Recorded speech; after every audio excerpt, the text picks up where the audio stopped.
निगरान वजीर आजम के लिए पीपल्स पार्टी और नून लीग का 5 नामों पर इत्तेफाक। केयर टेकर हुकूमत के कयाम से मुतल्लिक बड़ी खबर आ गई। अगले माह मौजूदा हुकूमत की मुद्दत के खात्मे के बाद निगरान वजीर आजम का तकर्रुरी के हवाले से नून लीग और पीपल्स पार्टी के दरमियान मुशावरत का अमल शुरू हो गया। अस्सलाम वालेकुम दोस्तों, उम्मीद क्या सब खैरियत से होंगे। दोस्तों आज हम इस लेक्चर में बात करने जा रहे हैं जो कि आपने टाइटल ऑफ द वीडियो में देखा होगा कि केयर टेकर गवर्नमेंट क्या होती है, जिसको आसान ज़बान में निगरान हुकूमत भी कहा जाता है। आज हम देखेंगे कि केयर टेकर गवर्नमेंट अपॉइंट किस तरह होती है, केयर टेकर गवर्नमेंट के पावर्स कौन से होते हैं, उनों के यानी केयर टेकर गवर्नमेंट के फंक्शंस कौन से यानी उनके काम कौन से हैं, और केयर टेकर गवर्नमेंट को 20वीं तरमीम से पहले यानी 20th amendment to the constitution of Pakistan 1973, 20वीं तरमीम से पहले एक केयर टेकर गवर्नमेंट जो होती थी मुल्क के अंदर, उसको किस तरह अपॉइंट किया जाता था, मैं कहूँ कॉन्स्टिट्यूट किस तरह किया जाता था 20वीं तरमीम से पहले, और 20th अमेंडमेंट के बाद यानी जो 20वीं तरमीम आ गई, अब केयर टेकर गवर्नमेंट को किस तरह कॉन्स्टिट्यूट किया जाता है, पार्लियामेंट्री कमेटी क्या होती है, और केयर टेकर प्राइम मिनिस्टर को किस तरह अपॉइंट किया जाता है। आज हम relevant articles of the constitution को भी इन चीज़ों के हिसाब से देखते चलेंगे, और 20वीं तरमीम को भी देखेंगे कि क्या तरमीम लाई गई है for the establishment for the constituting of care taker government in Pakistan. दोस्तों मैं आपको बताता चलूँ कि निगरान हुकूमत जो होती है उसके काम सबसे पहले देखते हैं कि क्या होते हैं, पर्पज़ क्या होता है निगरान हुकूमत यानी केयर टेकर गवर्नमेंट का। एक जब गवर्नमेंट का टाइम कंप्लीट होता है, फॉर एग्जांपल भाई प्राइम मिनिस्टर है, उसका पूरा कैबिनेट है, उसका टेन्योर जो होता है वो होता है 5 ईयर्स, 5 साल जैसे कंप्लीट होते हैं तो अब नेक्स्ट इलेक्शन होने होते हैं मुल्क के अंदर। अब जब तक नेक्स्ट इलेक्शन हों, उस नेक्स्ट इलेक्शन के होने से पहले कुछ 2-3 महीने पहले जो गवर्नमेंट होती है वो उसको ख़त्म किया जाता है, असेंबलीज को डिज़ोल्व किया जाता है, तहलील कर दिया जाता है, और तब तक यानी 2-3 महीनों के लिए टेम्पररीली एक दूसरी गवर्नमेंट को लाया जाता है जिसको कहते हैं केयर टेकर गवर्नमेंट, जो टेम्पररी होती है 2-3 महीने तक मुल्क को संभालना होता है, यानी डे टू डे फंक्शन जो होते हैं वो उनको सरंजाम देने होते हैं, और उस केयर टेकर गवर्नमेंट को इलेक्शन करानी होती है भाई, विद इन 2-3 मंथ्स इलेक्शन होगी और फिर नई हुकूमत जो है वो कॉन्स्टिट्यूट होकर आ जाएगी और फिर केयर टेकर गवर्नमेंट जो है वो चली जाएगी। ये केयर टेकर गवर्नमेंट दोस्तों कोई मेजर पॉलिसी डिसीजंस नहीं ले सकती। फॉर एग्जांपल भाई China Pakistan economic corridor CPEC जो है वो ये एक बड़ा मेजर प्रोजेक्ट है चाइना और पाकिस्तान के दरमियान। अब इस तरह के प्रोजेक्ट नहीं ले सकती, नहीं स्टार्ट कर सकती केयर टेकर गवर्नमेंट। हाँ, अगर एक्सेप्शनल केसेस हो तो फिर कर सकती है। चाहे इंटरनेशनल निगोशिएशन जो हो गई, यानी इंटरनेशनल जो मुल्क हैं, फॉरेन जो कंट्रीज़ है, उनके साथ बड़ी कोई मेजर पॉलिसी सेट नहीं कर सकती केयर टेकर गवर्नमेंट। हाँ, एक्सेप्शनल केसेस हैं तो फिर दूसरी बात है। फॉर एग्जांपल मुल्क के अंदर कोई वबा आ जाए और उस वबा को ख़त्म करने के लिए कोई इस तरह के इंटरनेशनल निगोशिएशन ट्रीटी बनाई जाए इंटरनेशनल कंट्रीज़ के साथ, तो फिर दूसरी बात है, वरना नहीं। तो ये हैं कुछ पर्पज़, कुछ काम, कुछ फंक्शंस में कहूँ केयर टेकर गवर्नमेंट के।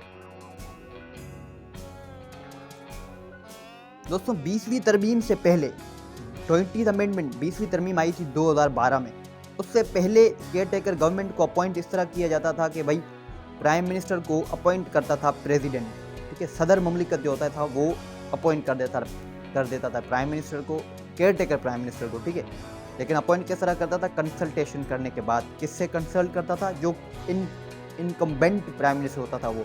इनकम्बेंट प्राइम मिनिस्टर मैं आपको बताऊं, वो जो परमानेंट जो प्राइम मिनिस्टर है तब तक जब तक नेक्स्ट इलेक्शन हो। फॉर एग्जांपल भाई इस वक्त जो इनकम्बेंट प्राइम मिनिस्टर है वो शहबाज शरीफ है, तो अगर प्रेसिडेंट 20वीं तरमीम से पहले का माजरा बता रहा हूँ मैं, ठीक है, तो तब प्रोसेस क्या होता था केयर टेकर गवर्नमेंट को लाने का, कि भाई अगर प्राइम मिनिस्टर अपॉइंट करना हो तो प्रेसिडेंट शहबाज शरीफ से कंसल्ट करेगा, बातचीत करने के बाद प्रेसिडेंट खुद ही केयर टेकर प्राइम मिनिस्टर को अपॉइंट कर देता था, ठीक है। तो 20वीं तरमीम में ये था, और कुछ ज़्यादा स्ट्रिक्टनेस नहीं थी, ट्रांसपेरेंसी इतनी ज़्यादा नहीं थी। तो दोस्तों जब 20वीं तरमीम आई, 20th अमेंडमेंट आई 2012 में, तो फिर प्रोसेस चेंज कर दिया गया for the appointment of a care taker prime minister.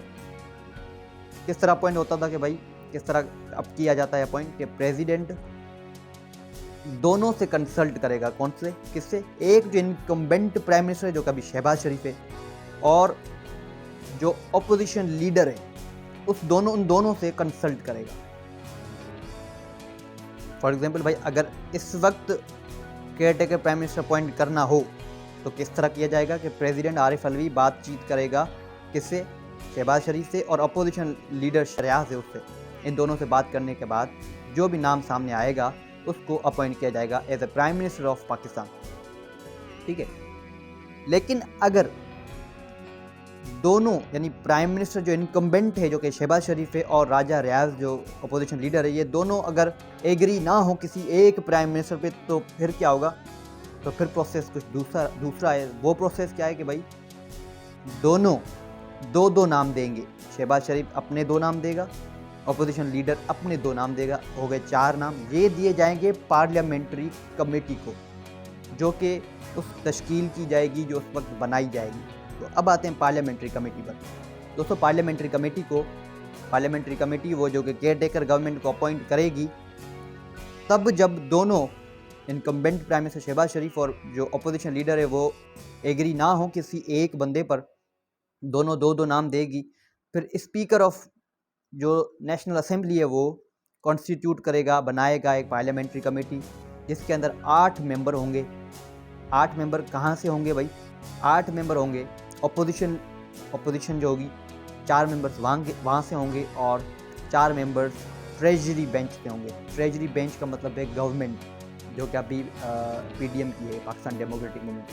तो 4 मेंबर्स वहाँ से लिए जाएंगे। इस तरह 8 मेंबर्स की एक पार्लियामेंट्री कमेटी बनाई जाएगी। दोस्त, this is according to article 224A जो कि अमेंडेड आर्टिकल है। इसको अमेंड कर दिया गया 20th अमेंडमेंट तरमीम के अंदर, 20वीं तरमीम के अंदर इसको बिल्कुल ही अमेंड कर दिया गया। इसके तहत पार्लियामेंट्री कमेटी स्पीकर कॉन्स्टिट्यूट करेगा जिसमें 8 मेंबर होंगे। 4 मेंबर ट्रेजरी बेंच से होंगे, 4 मेंबर जो हैं वो अपोजिशन से होंगे। इस तरह 8 मेंबर्स के सामने वो जो 4 नाम हैं वो इस कमेटी को दिए जाएंगे। अब ये parliamentary committee within 3 days decide करेगी।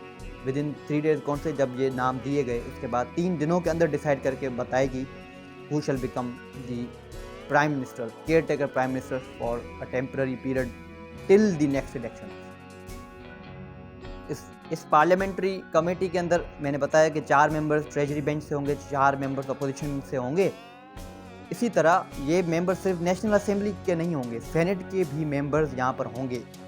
ठीक है, तो वहाँ से भी देखा जाएगा, नेशनल असेंबली को भी देखा जाएगा। इन सबको मिलाकर 8 मेंबर्स टोटल होंगे, जो कि 4 मेंबर्स ट्रेजरी से होंगे और 4 मेंबर्स अपोजिशन से होंगे।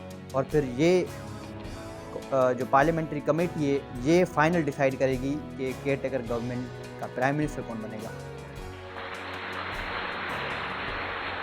लेकिन ऐसा है ना कि भाई पार्लियामेंट्री कमेटी में भी तो पार्टी तो उन्हीं के मेंबर्स हैं ना, अपोजिशन के मेंबर हैं, गवर्नमेंट के मेंबर हैं, और इनके तो वैसे ही प्राइम मिनिस्टर जो शहबाज शरीफ था या अपोजिशन लीडर था वो तो एग्री हो ही नहीं रहे थे।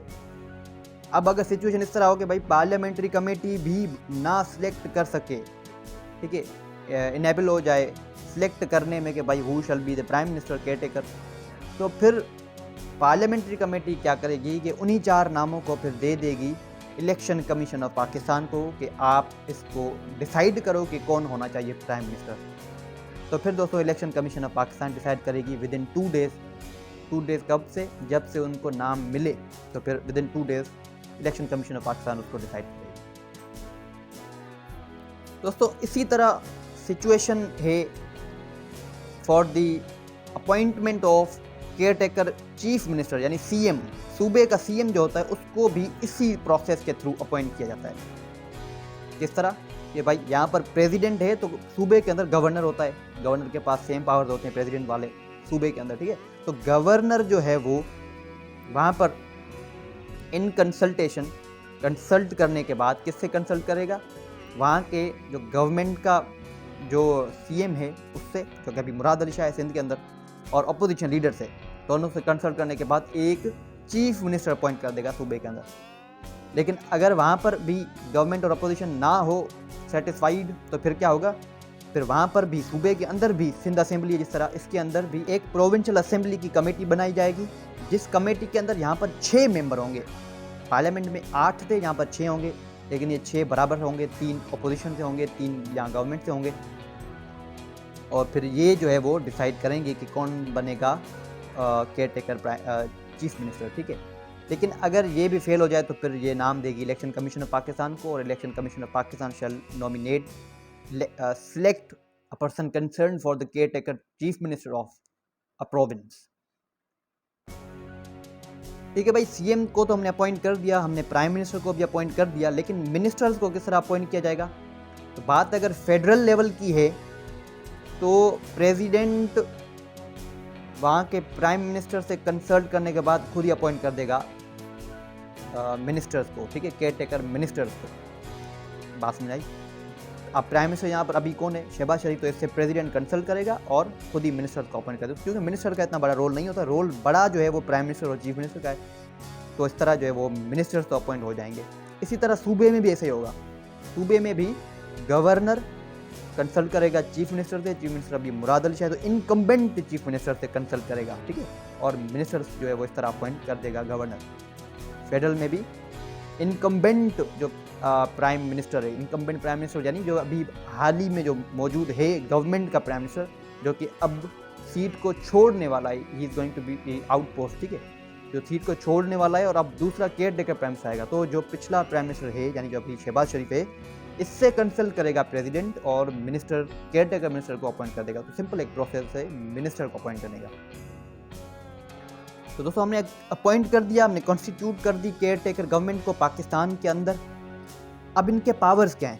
वही पावर्स हैं एग्जैक्टली जो कि गवर्नमेंट के होते हैं, ठीक है, सवाए जो मतलब मुल्क के जस्टिस के लिए जो ज़रूरी होंगे, मुल्क की जो एडमिनिस्ट्रेशन के लिए जो ज़रूरी होंगे, वो सब पावर्स जो है वो परफॉर्म कर सकते हैं, उन पावर्स को यूज़ कर सकती है केयर टेकर गवर्नमेंट। सिंपल दोस्तों आपको पता है कि इस वक्त मुल्क के अंदर, पाकिस्तान के अंदर केयर टेकर गवर्नमेंट अपॉइंट होने वाली है, ठीक है, अपॉइंट होने वाली है। 5 नाम जो हैं वो डिसाइड कर दिए गए हैं, डिसाइड किए हैं अभी प्राइम मिनिस्टर वज़ीर-ए-आज़म, पीपल्स पार्टी और नून लीग ने 5 नाम शॉर्टलिस्ट कर लिए। सियासी शख्सियत को जिम्मेदारी सौंपे जाने पर नाम अभी नॉमिनेट किए हैं, लेकिन अभी फाइनल नहीं है क्योंकि अभी अपोजिशन लीडर से भी पूछा जाएगा। तो दोस्तों यहाँ पर मैं आपको खुदाफिज कहता हूँ कि अगर कोई बात समझ में ना आई हो तो आप कमेंट में मुझसे पूछ सकते हो। थैंक यू, खुदाफिज, अस्सलाम वालेकुम पाकिस्तान।